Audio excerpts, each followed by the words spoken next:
I know this is kind of like a funny view, but seriously, you guys, I'm in my hotel room, and I told you, I have like every single light on in here, and we're still dealing with same kind of light issues. So I don't even care how fat I look right now. And look, can you see how much my hair has grown? Look, see it doing that, like, little thing? See?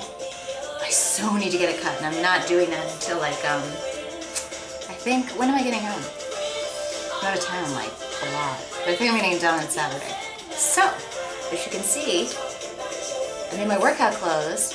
Just got finished from a long day of work, which was awesome. And I came back to my hotel room, and what's the first thing I'm doing? I'm putting on my workout clothes so I can get my groove on. You see what I'm saying? I haven't decided what I'm going to do today. The only thing that's frustrating, just slightly, about working out in the hotel room, I could go down to the hotel gym, but I am feeling fat today, so I'm not going to. Oh, Mr. Flo, forgot to give you some of that yesterday. Is not having free weights. I mean, I really do like doing at least 2 or 3 like isolation days or focus. You know, like I'll do cardio and then after that I'll do, you know, strictly shoulders or some, you know, like a P90X leg workout.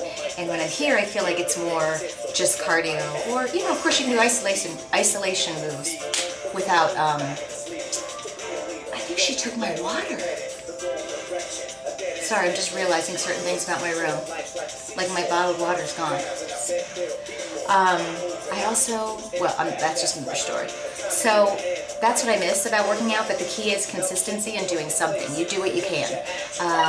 So what I'm doing is I'm getting home and, or getting to my hotel room, making sure I'm squeezing my workout in. Can't talk today. Squeezing my workout in first and then doing my dinner, as opposed to maybe going out to dinner and then feeling full, right, and not wanting to work out a little bit later, which is key. The next 2 days I can't work out in the morning. I'm gonna have to do my workouts in the evenings, which kind of sucks, but I just get over it.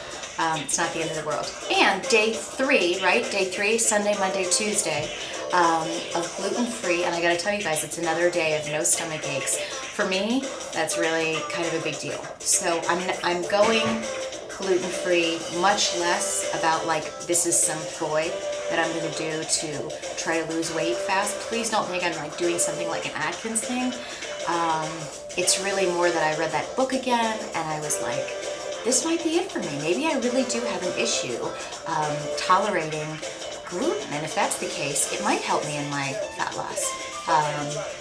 This is the week before Aunt Flo visits, so really anything I do, I feel like I'm about this big, so trying to just move on. But seriously, you guys, what did I have for breakfast? Like I had an omelet with spinach and mushrooms again, room service, what are you gonna do? And then lunch, I had, we went for salad, which was really good. I had a salad, kind of like a Mexican salad, but it had steak. I did like a little bit of steak, probably 3 or 4 ounces of steak on it. And there was tomatoes, cilantro, black beans, and I think there was actually some guacamole in there, which technically that book says is upsetting to my stomach, but I don't have it. So I'm fine with that, because me like a guacamole. Sorry, I just had an email. And then what am I going to have for dinner? I'm going to do my workout now. Oh, I had, in the middle of the afternoon, I had a Larabar. No coffee. I'm also trying to really like cut my coffee down to just having it in the morning. And the reason I'm doing that is I'm trying to like, not cut out dairy, but really minimize the dairy that I do. So yeah, if I'm going to have like mozzarella in my omelet or whatever, then I want to, you know, make sure that I balance it. Like if I'm having that, then I want to maybe watch the cheese or the dairy and take the rest of the day. Certainly I'm not having anything like cottage cheese or yogurt anymore. Good song. And anyway, it's 3 days of no stomach aches, and like I told you guys before, that's a big deal for me because I just felt like literally, it wasn't horrible stomach aches, but every day I had some kind of moment in time where I'm going, why am I bloated? Why is my stomach hurting me? Like, you just shouldn't have to walk around with a stomach ache all the time. And I'm not one of those people that believes in just like, oh, well, I just have to be on Prilosec or some drug to like make me be able to tolerate. Some people used to say, well, why don't you just take Lactaid? or Beano or something, you know, if this is making you bloated, take this pill. It's like, no, why don't we just figure out what the root of the problem is? I mean, it's not the end of the world for me to like live without real bread and stuff. In fact, we all know it's probably better for us. Yeah, I'd like to be able to. I mean, some of the people in the group I was in today, they had like the most amazing sandwiches for lunch, and I was like the drool was dripping down. But I had a wonderful lunch. It's not like I had a crappy lunch and I'm looking at it going, well, that sucks because I don't have gluten in it. I don't think so. So, my stomach feels better.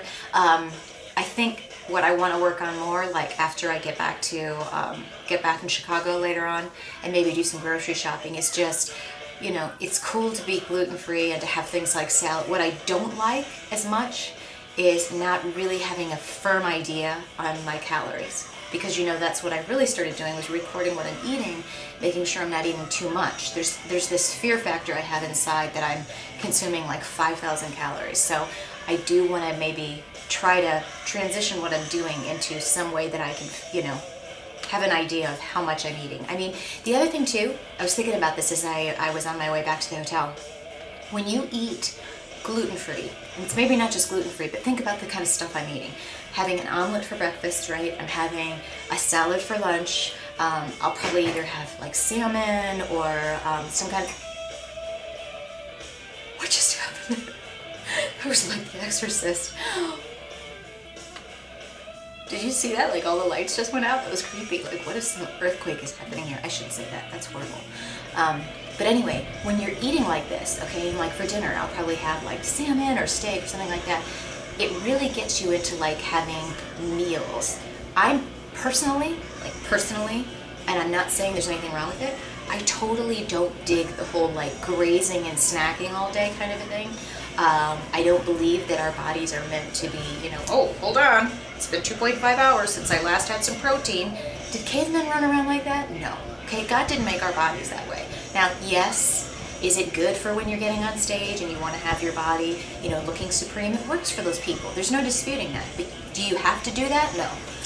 And my former trainer, Jay, remember Mr. Jay? He never did that. I mean, he would eat every few hours, but like with him, it didn't have to be no carbs. With him, you know, he'd get to the last 4 weeks and cut out carbs because you have to.